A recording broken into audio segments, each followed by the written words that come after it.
right. Good afternoon. Our next program focuses on how to know if what you hear and read in the news is true. Learning to spot bias, vet sources, and read critically are some of the most valuable skills we can pass on to young learners.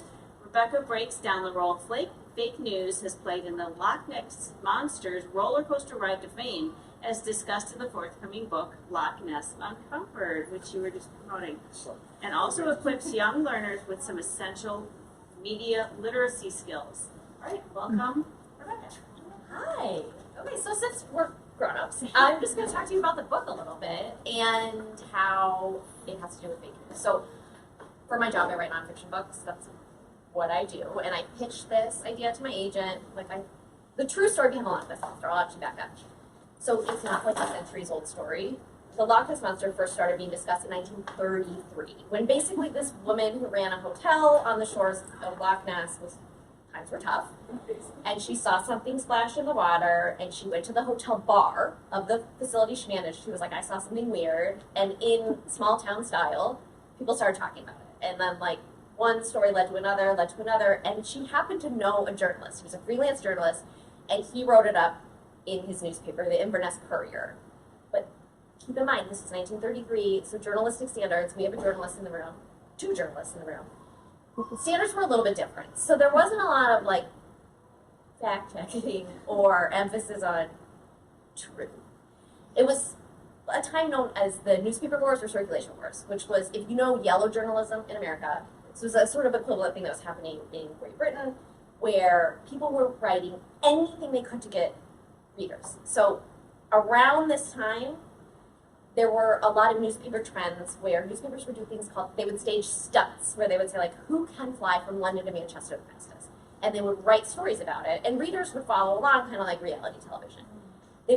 So there were some things like that, but then others were just silly, who can design the hat of the future? And then people would design the hat that they thought was the best for the future, and then they would award a prize. And so this was one way to get readers. But other ways that they would get readers is they would make stuff up. So there were a series of love letters published in a London paper between two completely invented people. But people would read the newspaper every day because they wanted to know what happened between these two people. Their names were Oak and Ivy. And Oak was going to move to Africa, and Ivy couldn't bear to lose him. None of this was real. It was just the editors of the newspaper that wanted to make a buck, or the publishers, really, who wanted to make a buck. So that was the climate at the time. Thanks, Kathy. So when this guy at the Inverness Courier heard this story about this lady who managed a hotel on the shores of Loch Ness, who saw something weird in the water, he wrote a story, and he said that she saw a monster. And not only did she see a monster, but she'd seen the monster that they all knew about. There was no monster in Loch Ness, okay? No one was talking about a monster in Loch Ness. There were some discussions of monsters, but in, the grand Scottish culture, they believed in Kelpie, or they talked about Kelpies, but it was nothing specific to Loch Ness. Loch Ness was just a boring lake. In fact, it was a very popular tourist destination. The royal family loved to go to Loch Ness. Loch Ness was not a spooky place. But in 1933, this journalist was like, yes, it is. So that year, people started talking about it. And it wasn't even we all believe in the Loch Ness Monster. It was a monster? So people started to kind of go to the area to look, double check. There's not a monster there. Is there? And the more people did that, the more newspapers started writing about the Loch Ness Monster, okay? So there was no monster. People just started talking about it. And I realize this is kind of a bummer to write a children's book about how there is no Loch Ness Monster. That is a hard sell as a children's book author to introduce the greatest bummer of all time. But I promise you, the story that is in this book is actually wild. Okay, so 1933, we have this person make up a story. It starts printing, we start seeing newspaper stories about the Loch Ness Monster. Then we introduce the greatest character of all time. His real name, I swear to God, was Marmaduke Wetherell. That's a real name. And he was this man about town who was an aristocrat, and he kind of he was I'm an amateur zoologist. He wasn't. I'm an amateur anthropologist. He wasn't. I'm an African big game hunter. He was, but he was really bad. Really bad. But what he was really good at was telling stories. Okay? And he also was into making movies, but his movies were never great. He was cranking them out, and people were going to them, but he was not making millions, right? So we have this guy who's like kind of a scientist, kind of a sociologist, kind of a hunter, kind of a movie maker. He was a really good storyteller. So as he would do all these little adventures, he figured out, I can make a buck by making sure I'm telling the newspapers what I'm up to. So in the midst of all this Loch Ness Monster excitement, one newspaper in London, the Daily Mail, contacted Marmaduke Weatherall and like, do you want to go on a monster hunt? And he was like, uh-huh, I do. So he went on a monster hunt in Loch Ness. The biggest problem here is, of course, there is no monster in Loch Ness. So he's like, this is fine. I'm a movie maker. I know what to do. So he took a ashtray that was made out of a hippo foot as the most logical decision, and he made some monster prints on the side of the lake. And he was like, I got it. There is a monster. See? And everybody at first freaked out because, oh my God, there is a monster. Newspapers started writing stories about how he discovered Loch Ness Monster footprints. Everything's going great, and especially with the newspaper that he went on this monster hunt for, London's Daily Mail. They had paid him to go on this. They said, find us a monster. He did it, right? Then, unfortunately, a scientist was like, he looked at the footprints, he's like, those are not monster footprints, and in fact, those are definitely the hippo footprints, and more than that, I don't know how, but he's like, I can tell that those are dried hippo footprints, like from a dried foot. And then all of a sudden, the world started really laughing at Marmaduke Weatherall, okay? Like, everybody who had been excited that there was a Loch Ness Monster was now like, you dork. And then we get to this photo. So this photo is called the surgeon's photo. You've probably seen it. It's one of Time's 100 most recognized photos that have ever been taken. This photo has appeared on front pages of newspapers on all continents. And this photo came from Marmaduke Weatherall. So remember, he staged monster footprints on the side of Loch Ness. First, everybody believed him. Newspapers ran a bunch of stories. Marmaduke Weatherall is our hero. He has found the Loch Ness Monster. And then, when they figured out those aren't monster footprints, those are the taxidermy prints of a hippo, he got embarrassed. And Marmaduke Weatherall did not like that feeling, okay? So, as a zoologist, scientist, big game hunter, and movie maker, he said, I'm going to get him back. So Marmaduke Weatherall, who did have a lot of experience making movies, hired his son, who was an actor, his stepson, who was a movie special effects artist, his friend, who was a photographer, and the four of them built a little model monster, okay? They made it out of a submarine that they bought at a Woolworths, which is just like a department store, and they used clay to build up a head and neck. They then weighted it so that it would stay upright and not flip over in the water, and in 1934, they took a trip to Loch Ness, floated the monster into the water, took a couple of photos, okay? No big deal. They found a nice spot that wouldn't show any background, so you couldn't tell that it was really 14 inches long. But then there's a problem, because how can they sell this photo to the newspapers? Everybody knows Marmaduke Weatherall's name. Everybody's been making fun of Marmaduke. I should explain. Everyone was making fun of Marmaduke. A guy made a comedy album about Marmaduke. Okay?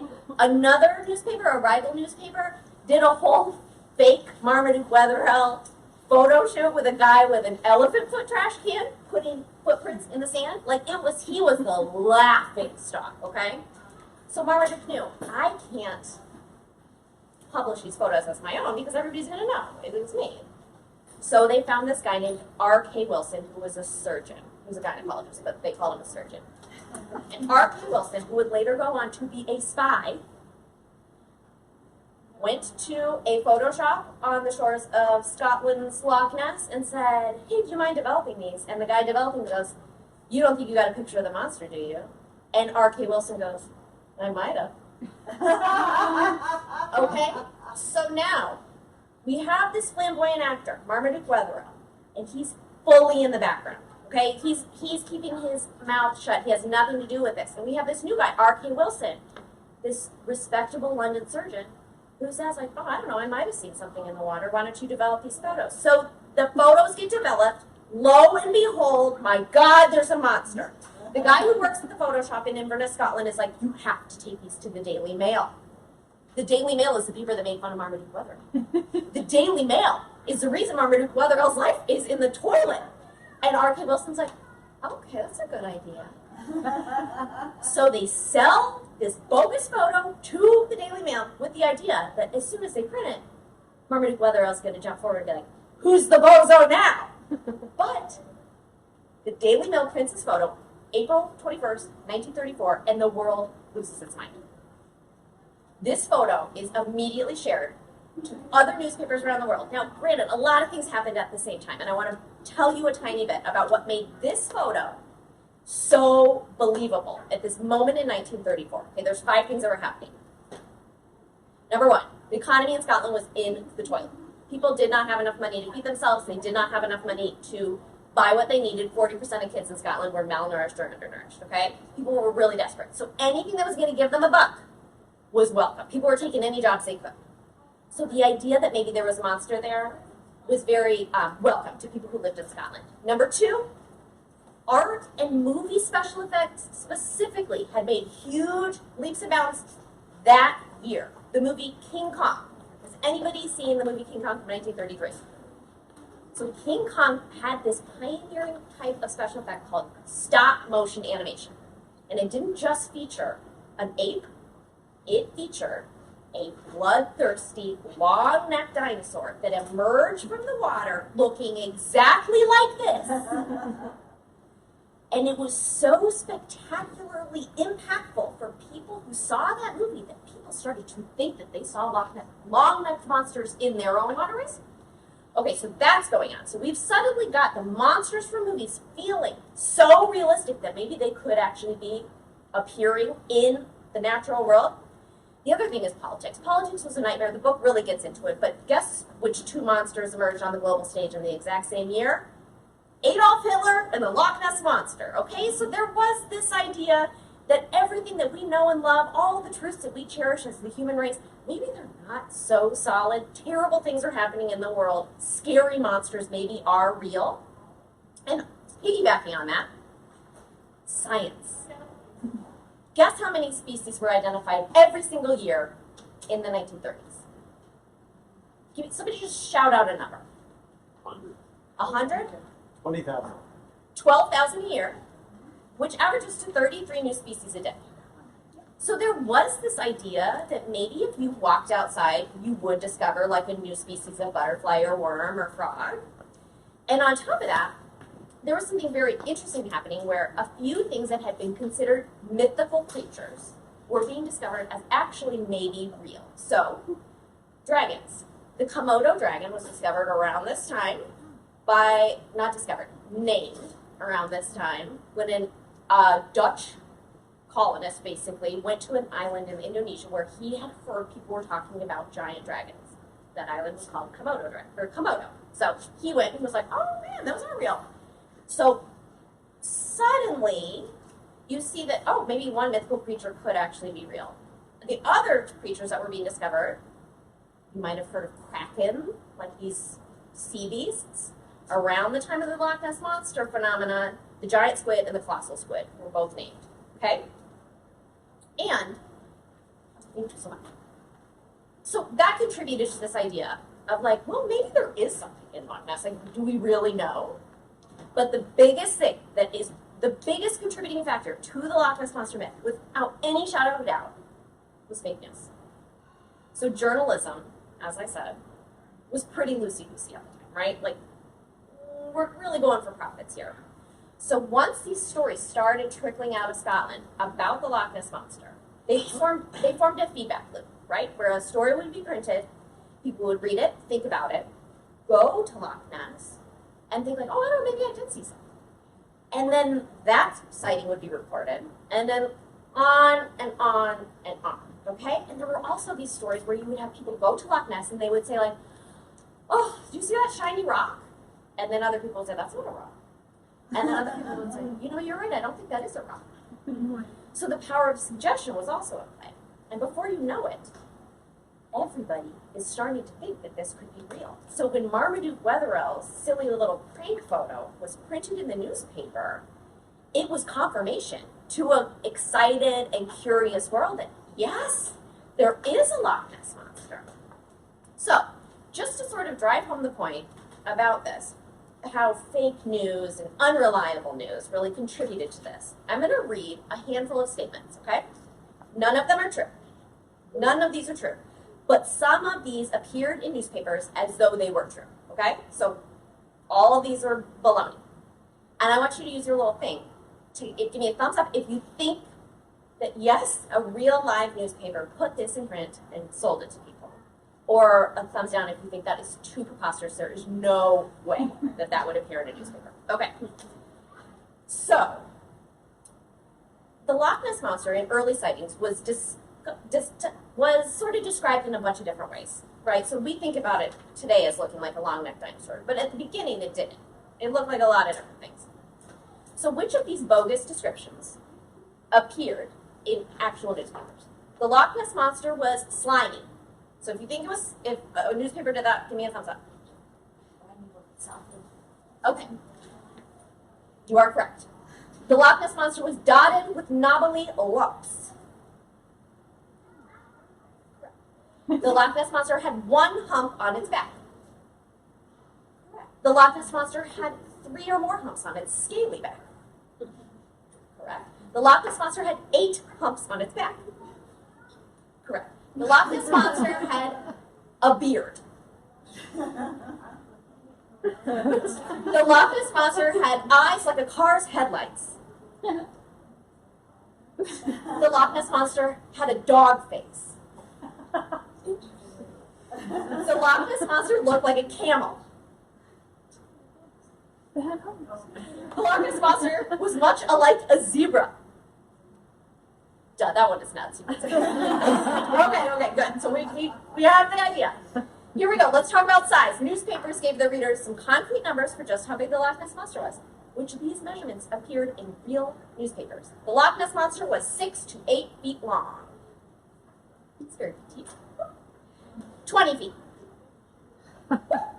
30 feet. Oh. 50 feet. 60 to 100 feet long. As big as a soccer field. Oh, no. You guys know they play football. Oh, I didn't do that. Okay. As Nessie grew in popularity, so too did Nessie sightings. People started seeing Nessies all over the world. Newspapers told their readers about a variety of activities in which the Loch Ness Monster and its relatives participated in. Which of these printed in newspapers? Someone saw the Loch Ness Monster swimming laps. Someone saw the Loch Ness Monster chase a boat. Feels more real. Someone saw the Loch Ness Monster take a nap on the beach. Someone saw the Loch Ness Monster cross the road. Someone heard the Loch Ness Monster cough. It had allergies, I think. Someone saw, oh God, okay, you're right.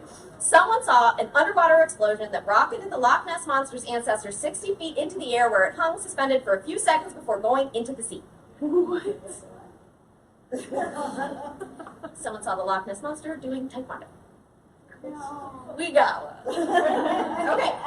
Newspapers offered advice for how to act if you saw the Loch Ness Monster. Which of these were actually printed? If you see the Loch Ness Monster, you should take a photo. We will pay you 100 pounds. You should trap it and reel it in. You should shoot it. You should leave it alone. You should shout the name of the Lord. Or you should hop into the water and ride it.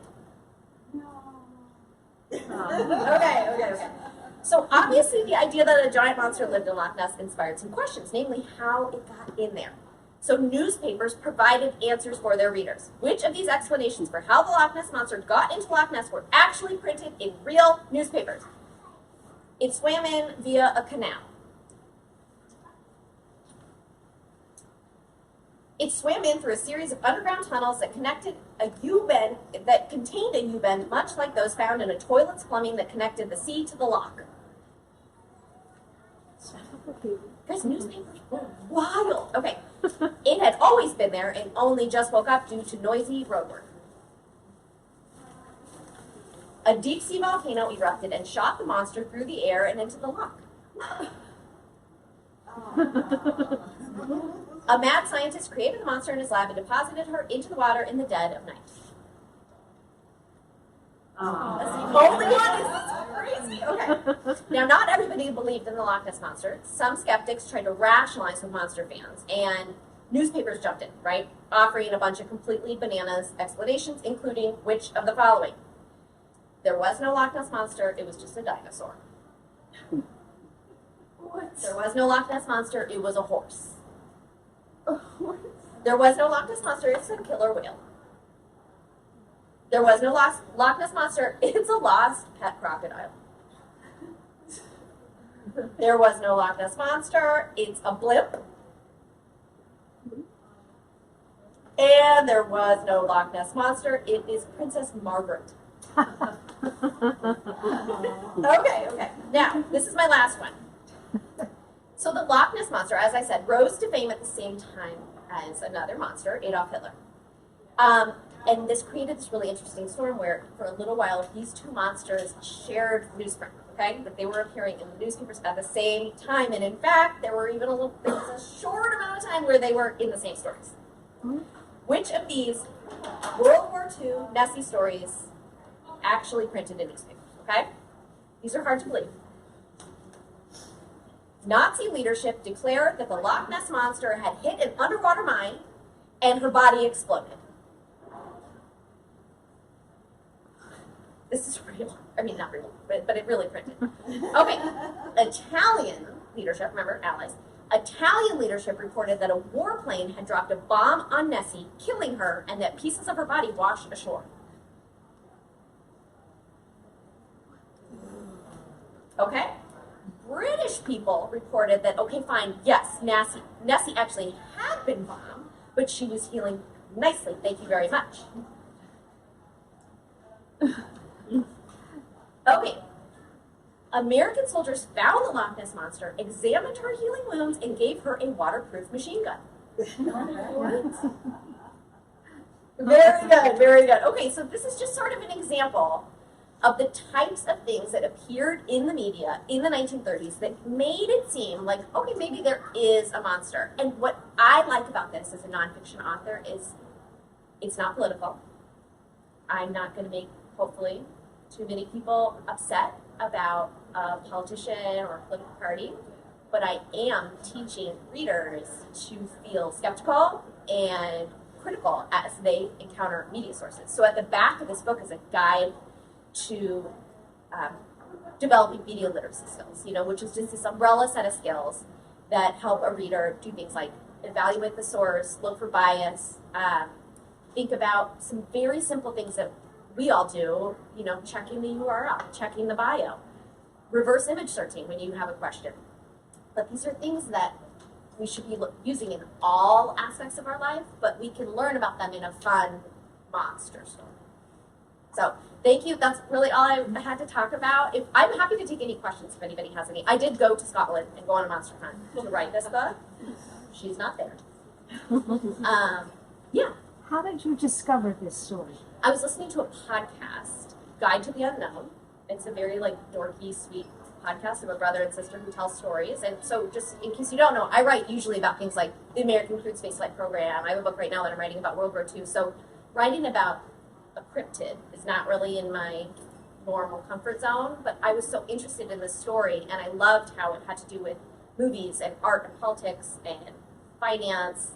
And I called my agent and I said, should I write a book about the Loch Ness Monster? And she was like, who is this? But ultimately, I'm really glad I did, because I think it touches on something that librarians are trying to teach, which is media literacy, but it's so hard to do now without people getting mad. So, any other questions? How many years did it take you to write the book? 3 years. And I interviewed a bunch of people. So I interviewed a former CIA fake news analyst. I interviewed an MIT vision science professor to understand the science and mechanics of monster sightings, just the visual mechanics of it. Talked to psychologists, psychiatrists. I interviewed some monster hunters who were surprisingly lovely. I had coffee with the grandson of the guy who took this picture. I know, he was very nice.